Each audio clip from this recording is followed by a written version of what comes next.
यार Venom the last dance का final trailer आ गया है and I can't believe it. Sony वालों ने वेनम के डैडी यानी कि गॉड ऑफ सिम्बियोट नल को दिखा दिया एंड आई होप आपको पता होगा कि नल कोई ऐसा वैसा कैरेक्टर नहीं है बल्कि एक एवेंजर्स लेवल का थ्रेट है। अब इस ट्रेलर को देखने के बाद यही सवाल आते हैं कि थैनोस लेवल थ्रेट कहे जाने वाला ये नल आखिर है कौन, और सोनी वाले इस मूवी में इसको कितना और कैसे दिखाएंगे, और इतना बड़ा कैरेक्टर अगर दिखा रहे तो क्या ये मूवी स्पाइडरमैन 4 से कनेक्टेड होगी, क्योंकि हम सब जानते हैं कि सोनी की वजह से स्पाइडरमैन 4 जो कि एक ग्राउंडेड मूवी होने वाली थी अब वो मल्टीवर्सल मूवी होने वाली है। तो चले जानते हैं कि सोनी वाले नल के साथ जस्टिस करेंगे या फिर करेंगे नल के साथ एनल। समझ रहे हो ना। तो ट्रेलर के स्टार्ट में वेनम और एडी एक प्लेन से चिपके हुए रहते हैं जहां वो ज़ेनोफेस से फाइट कर रहे होते हैं, और ये काफी फनी सीक्वेंस भी है क्योंकि लास्ट ट्रेलर में एडी बोल भी रहा था कि टॉम क्रूज ऐसे सीन कैसे कर लेता है। देन नेक्स्ट सीन में हम देखते हैं कि एडी वेनम का पैराशूट बनाकर हवा में फ्लोट कर रहा है।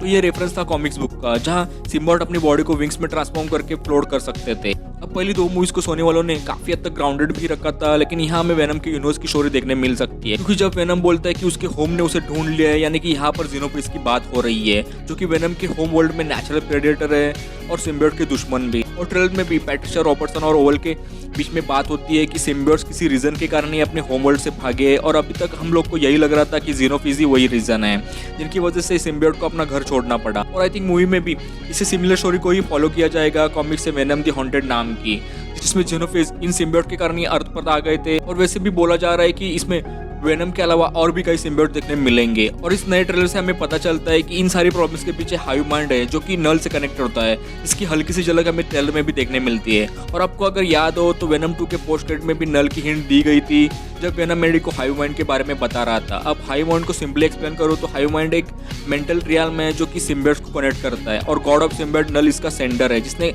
सिम्बायोट को क्रिएट किया है, और ये सारे सिम्बायोट्स नल की बॉडी का ही पार्ट है। अब अपने पहले सवाल की बात करें तो आखिर ये नल है कौन। तो मार्वल कॉमिक्स के अकॉर्डिंग यूनिवर्स बनने से पहले हर तरफ केवल डार्कनेस था, और इस डार्कनेस को रूल करता था गॉड ऑफ सिम्बायोट नल। लेकिन जब सेलेस्टियल की एंट्री हुई तो वो इस डार्कनेस में क्रिएशन करने लगे, स्टार्स का क्रिएशन, और इस कारण लाइट डार्कनेस पर हावी होने लगी जो कि नल को बिल्कुल भी पसंद नहीं आता, और वो अपनी नेक्रोसॉर्ड से एक सेलेस्टियल का सर उसके धड़ से अलग कर देता है।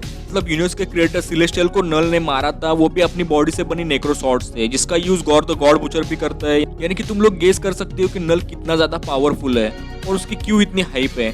नल अपने बनाए गए सिम्बायोट्स को अलग अलग प्लैनेट्स पे भेजता है वहाँ पे डार्कनेस बढ़ाने के लिए, बट समहाउ उसका कनेक्शन उनके साथ टूट जाता है, जिसके बाद उसके सिम्बायोट्स उसके आसपास ही इकट्ठे होते हैं और इतनी तगड़ी भीड़ बनाते हैं कि नल उसमें कैद हो जाता है। और इसी प्लैनेटरी लेवल की भीड़ को कहते हैं क्लिंटार, कि सभी सिम्बायोट्स का होम वर्ल्ड है और आज तक नल वहीं पर कैद है। अब इस नल को सोनी वाले इस मूवी में कितना और कैसे दिखाएंगे। अब जैसे कि हम ट्रेलर में देखते हैं कि वेनम कहता है कि नल को जो चाहिए वो सिर्फ हमारे पास ही है, यानी कि शायद ऐसा हो सकता है कि नल को उस कैद से फ्री होने के लिए जो चाहिए वो वेनम के पास है, या फिर वेनम कुछ ऐसा जानता है जिससे नल फ्री हो सकता है। और अब वो क्या चीज है और उसका एडी से भी कुछ कनेक्शन है कि नहीं, ये तो मूवी देखकर ही पता चलेगा। फिर ये सवाल आता है कि नल को इसमें कितना दिखाएंगे। तो वैसे देखा जाए तो नल लिटरली एक एवेंजर लेवल का थ्रेट है। अब सोनी के पास एवेंजर्स तो है नहीं, अब इस सिचुएशन में इतने बड़े कैरेक्टर्स को एक ऐसे ही मूवी में दिखा के मार डालना, ऐसी बेवकूफी तो सोनी वाले नहीं करेंगे। तो इसमें नल को सिर्फ टीज करेंगे या फिर सेटअप करेंगे कि नल बाहर आना चाहता है, फिर पोस्ट क्रेडिट में दिखाएंगे कि नल बाहर आ गया है और अब पूरा वर्ल्ड खतरे में है। और इसी प्लॉट को वो शायद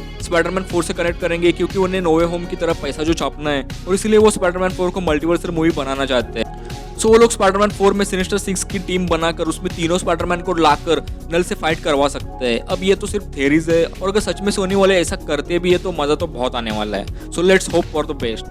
इसके अलावा ट्रेलर में हमें वेनम घोड़े के साथ वेनम फिश भी देखने मिलती है, और मूवी में हमें वेनम फ्रॉग भी देखने मिलेगा। अमेजिंग स्पाइडरमैन के लिजार्ड वाले अंकल भी हमें इसमें देखने मिलते हैं, और इससे रूमर्स भी आया है कि ये जो छोटा बच्चा है वो होगा स्पाइडरमैन।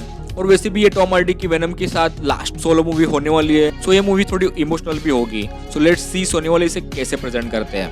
बाकी आपको क्या लगता है कमेंट में जरूर बताना, और वीडियो अच्छा लगा हो तो लाइक एंड शेयर जरूर कर देना, और ऐसे ही वीडियो देखना चाहते हो तो चैनल को सब्सक्राइब करके जाना। तो चलिए मैं मिलता हूँ ऐसे ही किसी नेक्स्ट वीडियो में। Till then take care and bye bye.